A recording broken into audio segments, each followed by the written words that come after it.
Chapter 2ல exercise 2.1 8th sum பார்க்க போறோம்.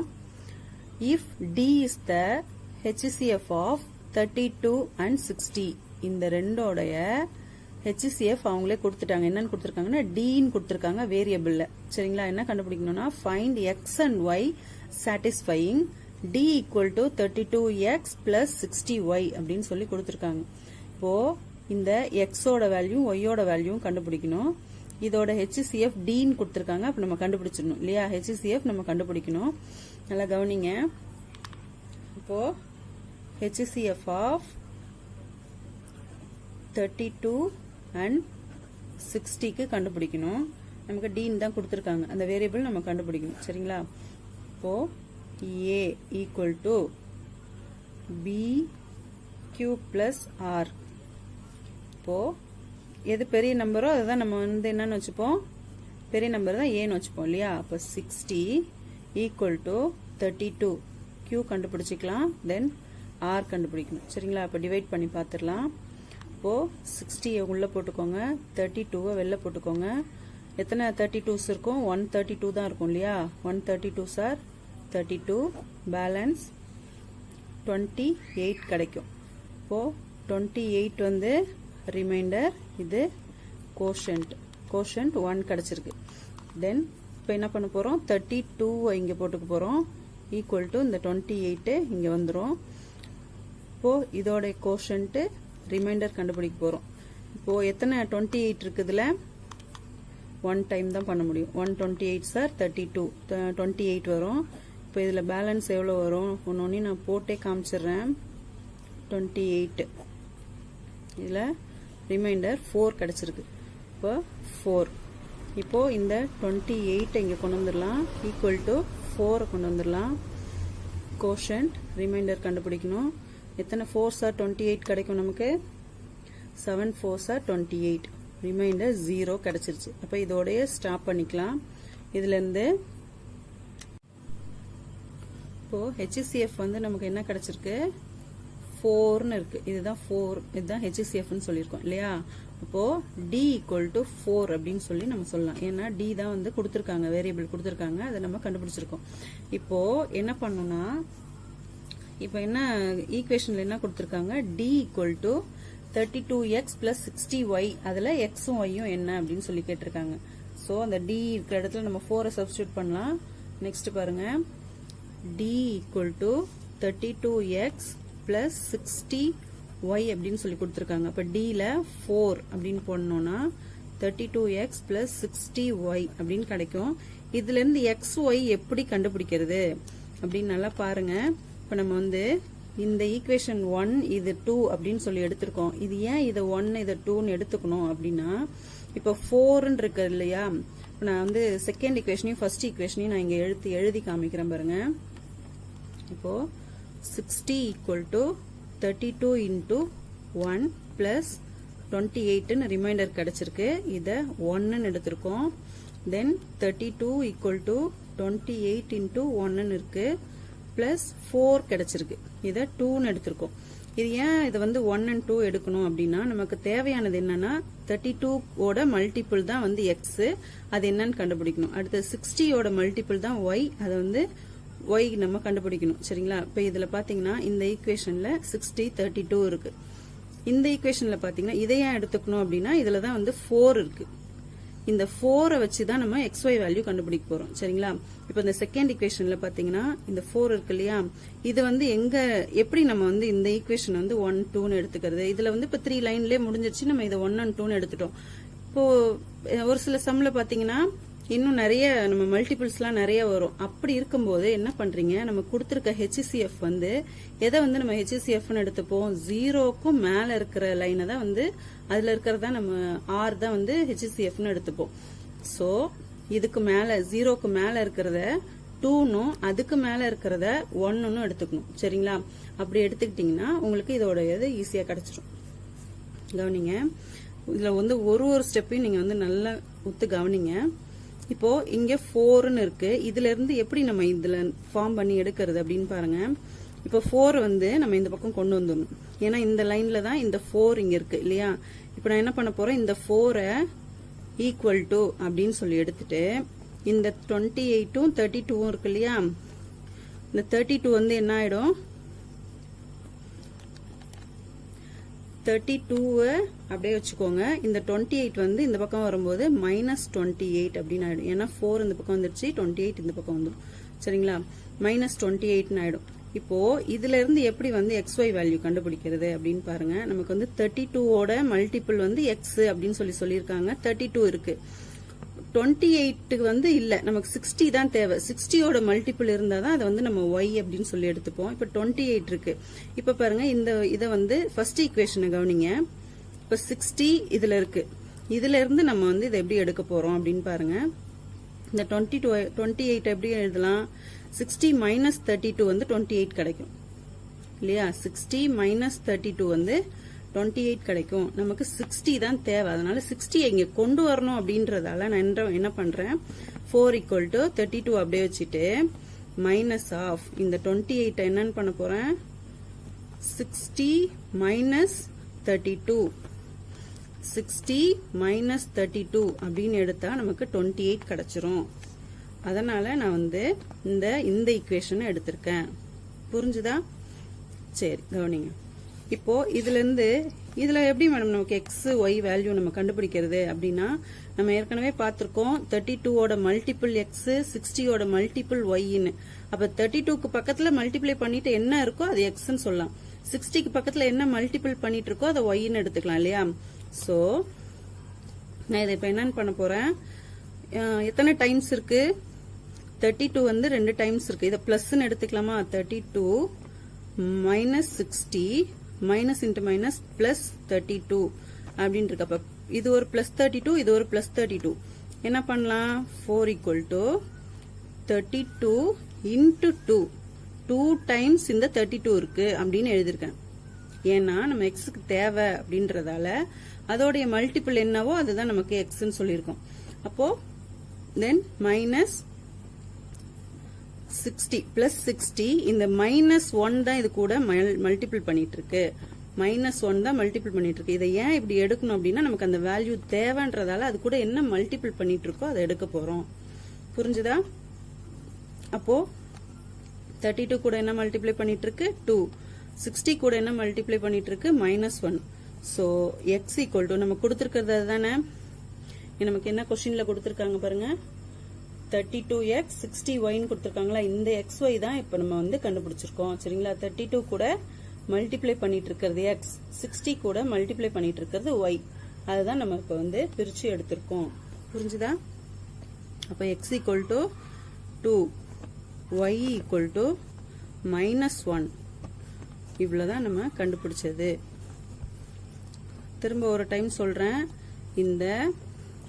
இது வந்து ஈக்குவேஷன் 1, 2 அப்படின்னு சொல்லி எடுத்துக்கிறோம். ஏன் எடுத்திருக்கோம்னா, இந்த 4 இருக்கிற லைன் எதுவோ அந்த லைனை தான் நம்ம எடுத்துக்கணும். அந்த லைன்ல இருந்து நமக்கு கிடைச்சிருக்கிறது 32 - 28 நம்ம வந்து இந்த பக்கம் கொண்டு வந்திருக்கோம். இதுல இருந்து இந்த 28 வந்து ஏன் வந்து 60 - 32 எழுதணும், 60ன்றது இருந்தாதான் நம்ம y வேல்யூ கண்டுபிடிக்க முடியும். அதனால 60 - 32 எடுத்திருக்கோம். திரும்ப இந்த மைனஸ் உள்ள மல்டிப்ளை பண்ணீங்கன்னா -60 மைனஸ் இன்டு மைனஸ் பிளஸ் 32 கிடைச்சிரும். இந்த 32 வந்து 2 டைம்ஸ் இருக்கு. 32ஓட மல்டிபிள் எக்ஸ், 60ஓட மல்டிபிள் ஒய் அப்படின்னு சொல்லியிருக்காங்க. அதனால நம்ம வந்து இந்த 2 டைம்ஸ் 32 இருக்கு, -1 வந்து 60 கூட மல்டிப்ளை பண்ணிட்டு இருக்கு அப்படின்றத பிரிச்சு எழுதிட்டோம் அப்படின்னா xy வேல்யூ கிடைச்சிரும். இவ்வளவுதான். 9th சம் பார்க்க போறோம். A positive integer when divided by 88 gives the remainders வந்து 61. What will be the remainder when the same remainder is divided by 11? படிக்கும் போதே கொஞ்சம் கன்ஃபியூஸ் ஆகும். ஆனா நல்லா கவனிங்க. எப்பவுமே வந்து கொஸ்டினை நல்லா அண்டர்ஸ்டாண்ட் பண்ணிட்டீங்கன்னா ஈஸியா 2 ஸ்டெப்ல ஆன்சர் வந்துடும். சரிங்களா, கவனிங்க. பாசிட்டிவ் இன்டீஜர்னா எக்ஸ் அப்படின்னு சொல்லி எடுத்துக்கலாம். when divided by 88 அப்படின்னா என்ன பண்ணுவோம், x = டிவைடர் எங்க போடுவோம், 88 இந்த பக்கம் போடுவோம், b-ஆ வச்சுக்குவோம். சரிங்களா, gives the remainder வந்து 61. அதுக்கு என்ன கிடைக்குமா, 61 ரிமைண்டர் கிடைக்கும் அப்படின்னு சொல்லியிருக்காங்க. what will be the remainder when the same remainder is divided by 11 அப்படின்னு சொல்லியிருக்காங்க. நல்லா கவனிங்க. இப்போ positive integer let the positive integer எக்ஸ்ன்னு சொல்லி எடுத்துக்கிட்டேன். இப்போ என்ன சொல்லியிருக்காங்கன்னா, இப்போ நம்ம அந்த யூக்ளிட்ஸ் லெமா எழுதிடலாம். a equal to b q plus r. இப்போ பாசிட்டிவ் இன்டிஜர் என்னன்னு வச்சுக்கணும், எக்ஸ்ன்னு வச்சுக்குவோம். சரிங்களா? Positive integer when divided by 88 அப்படின்னு இருந்தாலே என்னன்னு பண்ணுவோம், ஈக்குவல் டு 88ன்னு ஸ்டார்ட் பண்ணும். சரிங்களா? Positive integer X when divided by 88ன்னு இருந்தாலே நீங்க இந்த மாதிரி போட்டுறணும். சரிங்களா? the remainder வந்து 61ன்னு சொல்லியிருக்காங்க. நல்லா கவனிங்க. Reminder 61. what will be the remainder when the same remainder is divided by 11? கொஞ்சம் கன்ஃபியூஸ் பண்ற மாதிரி தான் இருக்கும். ஆனா ஈஸியா நமக்கு வந்து 2 ஸ்டெப்லயே ஆன்சர் கிடைச்சிரும். சரிங்களா? நல்லா கவனிக்கணும். கொஸ்டினை வந்து நல்லா திரும்ப திரும்ப படிச்சு பாருங்க. பாத்தீங்கன்னா உங்களுக்கு நல்லா கன்ஃபியூஸ் ஆகிற மாதிரி இருக்கும். ஆனா அதுதான் ஈஸியானதா இருக்கும். சரிங்களா? திரும்ப திரும்ப இந்த லைன்ஸை திரும்ப திரும்ப படிச்சீங்கன்னா உங்களுக்கு நல்லா புரியும். 88 gives the remainder வந்து 61. அதாவது இதுக்கு வந்து ரிமைண்டர் வந்து 61 கிடைக்கும் அப்படின்னு சொல்லியிருக்காங்க. சரிங்களா? அப்போ இங்க Q என்னன்னு நமக்கு தெரியாது. சரியா? அப்போ x ஈக்குவல் டு 88, ரிமைண்டர் வந்து இதுக்கு 61 அப்படின்னு சொல்லியிருக்காங்க. இப்போ வந்து அடுத்தது என்ன, எப்படி நம்ம என்ன கேட்டிருக்காங்க அப்படின்னா, what will be the remainder when the same remainder is divided by 11. இதே இந்த ரிமைண்டர் இருக்கு இல்லையா, இந்த ரிமைண்டர் நம்ம இங்க எடுத்துக்கிட்டோம்னா, சரிங்களா, இந்த ரிமைண்டரை what will be the remainder when the same remainder is divided by 11 இருந்தா, the 61 divided by 11 நம்ம எப்பயுமே என்னன்னு பண்ணுவோம், இந்த யூக்ளிட்ஸ்ல மட்டும் divided by 88 divided by 11 அப்படின்னு இருந்தா equal to இந்த இடத்துல வச்சுப்போம். இப்போ இங்க எப்படி நமக்கு பாசிட்டிவ் இன்டிஜர் டிவைடட் பை 88 இருந்துச்சுன்னா பாசிட்டிவ் இன்டிஜரை எக்ஸ்ன்னு வச்சுக்கிட்டோம், ஈக்குவல் டு 88 அப்படின்னு சொல்லி பியா வச்சுக்கிட்டோம் இல்லையா. அதே மாதிரி same when the same remainder is divided by 11, இந்த இது கிடைச்ச இந்த சேம் ரிமைண்டர் எழுதிக்கிட்டு ஈக்குவல் டு 11 divided by 11 அப்படின்னா இதை வந்து பின்னு வச்சுக்கணும் அப்படின்னு அர்த்தம். சரிங்களா? அப்போ Q என்ன கிடைக்கும் நமக்கு தெரியாது. இதுக்கான ரிமைண்டர் வந்து சொல்லியிருக்காங்க டிவைடட் பை 11 அப்படின்னு சொல்லியிருக்காங்க. இப்போ இதை நம்ம கண்டுபிடிக்க போறோம். சரிங்களா? என்ன கிடைக்கும் அப்படின்னு சொல்லி பார்க்கலாம். இது எத்தனை டைம்ஸ், 11 வந்து 61ல எத்தனை டைம்ஸ் இருக்கு, 5 டைம்ஸ் இருக்குமா, 5 டைம்ஸ் 5 11s are 55 வரும். பேலன்ஸ் எவ்வளவு இருக்கும், 6 கிடைக்குமா. இதுதான் நமக்கு அவங்க கேட்டிருக்க கொஸ்டினுக்கான ஆன்சர். ரிமைண்டர் என்ன கிடைச்சிருக்கு, 6. இந்த ரிமைண்டரை தான் என்னன்னு கேட்டிருக்காங்க. சரிங்களா? இப்போ the remainder is 6 அப்படின்னு சொல்லி எடுத்து எழுதிட வேண்டியதான். திரும்ப ஒரு டைம் நான் கொஸ்டினை நல்லா சொல்றேன், நல்லா கவனிச்சுக்கோங்க. பாசிட்டிவ் இன்டிஜர் எக்ஸ்ன்னு எடுத்துக்கிட்டோம், டிவைடட் பை 88 அப்படின்னா x ஈக்குவல் டு 88ன்னு கொடுக்கணும். த ரிமைண்டர் வந்து அதுக்கு 61ன்னு கொடுத்திருக்காங்க, அதனால 61 எடுத்துக்கிட்டோம்.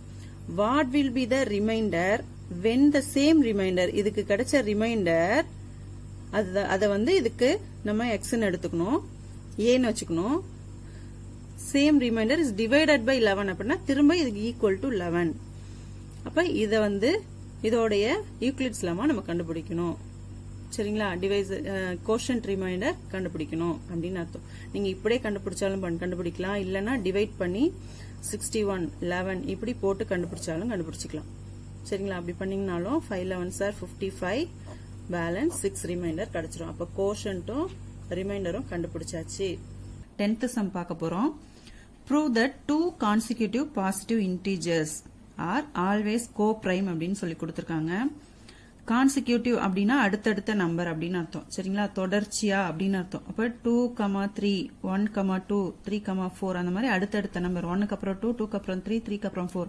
அப்ப என்ன சொல்லிருக்காங்க, 2 கான்சிக்யூட்டிவ் இன்டீஜர்ஸ் அப்படின்னா 2 ரெண்டு நம்பர். சரிங்களா? ஏதோ ஒரு 2 நம்பர், 2 கான்சிக்யூட்டிவ் பாசிட்டிவ் இன்டீஜர்ஸ் பிளஸ்ல. சரிங்களா? Positive integers are always coprime. கோப்ரைம்னா என்ன அப்படின்றது உங்களுக்கு டவுட் வரும். கோப்ரைம்னா என்னன்னா ஒன்னும் இல்ல, the positive integers are said to be relatively prime or coprime. என்னன்னா if their HCF is 1, எந்த ரெண்டு நம்பரோடைய HCF 1 வருதோ அதுதான் வந்து கோப்ரைம். புரிஞ்சுதா? எந்த ரெண்டு நம்பரோடைய HCF 1 கிடைக்குதோ அதுதான் வந்து கோப்ரைம். சரிங்களா? அப்ப என்ன சொல்லிருக்காங்க? prove that two consecutive positive integers are always coprime சொல்லிருக்காங்க. இப்ப இத ப்ரூஃப் பண்ணும். கோப்ரைம்னா என்ன? மறக்க கூடாது. எந்த ரெண்டு நம்பரோட HCF 1 கிடைக்குதோ அதுதான் வந்து கோப்ரைம். சரிங்களா? சம்முக்கு போலாமா? இப்போ லெட் த நம்பர் வந்து n எடுத்துக்கிறோம். இன்னொரு நம்பர் n+1. ஏன்னா கான்சிக்யூட்டிவ் நம்பர் அப்படின்றதால n-னா நெக்ஸ்ட் நம்பர் n+1. அது கூட 1 ஆட் பண்ணதா இருக்கணும். இப்போ இது 2-ஆ இருந்தா இது 3. இது 3-ஆ இருந்தா இது 4. சரிங்களா? 1 ஆடா இருந்துச்சுன்னா ஆட் நம்பரா இருந்துச்சுன்னா n+1 ஈவன் நம்பரா இருக்கும். சரிங்களா? இப்ப நம்ம என்ன பண்ண போறோம்? HCF கண்டுபிடிக்க போறோம். HCF வந்து 1 கிடைச்சதுன்னா அதுதான் வந்து கோப்ரைம் அப்படின்னு சொல்லியிருக்காங்க. அதை ப்ரூஃப் பண்ண சொல்லியிருக்காங்க இல்லையா? சோ என்ன பண்ண போறோம்? இப்போ யூக்ளிட்ஸ் லெம்மா எழுதிடலாம். a = bq + r அப்படின்னு சொல்லி கொடுத்திருக்காங்க. சரி, இதுல இருந்து a என்னவா இருக்கும்? எது பெரிய நம்பரோ அதுதான் a இல்லையா? அப்ப a க்கு n+1. நெக்ஸ்ட் bன்றது n. ஒன்னு a இன்னொன்னு b. அப்ப இதால டிவைட் பண்றோம். இப்போ n+1 கிடைக்கணும்னா n கூட எதை மல்டிப்ளை பண்ணா n+1 கிடைக்கும்னா ஒரு n தான் இருக்கும் இதுல இல்லையா? அப்போ 1 × n தான் கிடைக்கும். பேலன்ஸ் எவ்வளவு இருக்கும்? ரிமைண்டர் 1 இருக்கும். இப்போ n இங்க கொண்டு வந்துருங்க. ரிமைண்டர் 1 இங்க கொண்டு வந்துருங்க. அப்போ n = 1னா அப்போ கோஷன்ட் என்னவா இருக்கும்? n1 கூட என்ன நம்பரை மல்டிப்ளை பண்ணா n கிடைக்கும் அப்படின்னா n மல்டிப்ளை பண்ணாதான் n கிடைக்கும் இல்லையா? அப்போ n கிடைச்சிருச்சு. ரிமைண்டர் 0 வந்துருச்சு. இப்ப HCF என்ன நமக்கு? 1 கிடைச்சிருச்சு. இப்ப இத ப்ரூஃப் பண்ணியாச்சு. இப்போ HCF 1 கிடைச்சாதான் அது கோப்ரைம் அப்படின்னு சொல்லுவோம் இல்லையா? சோ இப்போ நான் ஒரு எக்ஸாம்பிள் பண்ணி காமிக்கிறேன் பாருங்க. இப்ப இந்த n+1ல நீங்க எந்த கான்சிக்யூட்டிவ் நம்பர் பாசிட்டிவ் நம்பர்ஸ் வந்து சப்ஸ்டிடியூட் பண்ணாலும் உங்களுக்கு HCF 1 தான் கிடைக்கும். சரிங்களா? சப்ஸ்டிடியூட் பண்ணி பார்த்துடலாமா? கவனிங்க. இப்ப நான் வந்து என்ன பண்றேன்? n = 2 சிம்பிளா n+1 வந்து 3 சப்ஸ்டிடியூட் பண்ணி காமிக்க போறேன். இப்போ 2 3 எது வந்து பெரிய நம்பர்? a = bq + r. இதுல சப்ஸ்டிடியூட் பண்ணி பார்க்க போறோம். பெரிய நம்பரை a ன்னு வச்சுக்கோங்க. 3 = b வந்து 2. கோஷன்ட் என்ன? ரிமைண்டர் என்ன இருக்கும்? 3ல எத்தனை 2s இருக்கும்? 1 2 தான் இருக்கும் இல்லையா? ரிமைண்டர் எத்தனை இருக்கும்? 1 2 is 2னா 3ல 2 மைனஸ் பண்ணா 1 இருக்கும். திரும்ப இந்த 2 இங்க கொண்டு வந்துருங்க. ஈக்குவல் டு இந்த 1 இங்க கொண்டு வந்துருங்க. இப்ப இங்க என்ன இருக்கும்? Quotient remainder. இப்போ 2 × 1 2 கிடைச்சிரும். ரிமைண்டர் 0 ஆயிடும். இந்த மாதிரி எந்த 2 numbers consecutive numbers positive numbers நீங்க சப்ஸ்டிடியூட் பண்ணி பார்த்தாலும் நீங்க வேணா செக் பண்ணி பாருங்க. எந்த 2 நம்பர்ஸ் பண்ணி பார்த்தாலும் உங்களுக்கு HCF என்ன கிடைக்கணும்? 1 தான் கிடைக்கணும். அப்படின்றத ப்ரூஃப் பண்ணியாச்சு. 1 தான் கிடைக்கும். சரிங்களா? இதுல எதுவும் டவுட் இருக்காதுன்னு நினைக்கிறேன். டவுட் ஏதாவது இருந்தா கமெண்ட் பாக்ஸ்ல கமெண்ட் பண்ணுங்க. கிளியர் பண்றேன். தேங்க்யூ.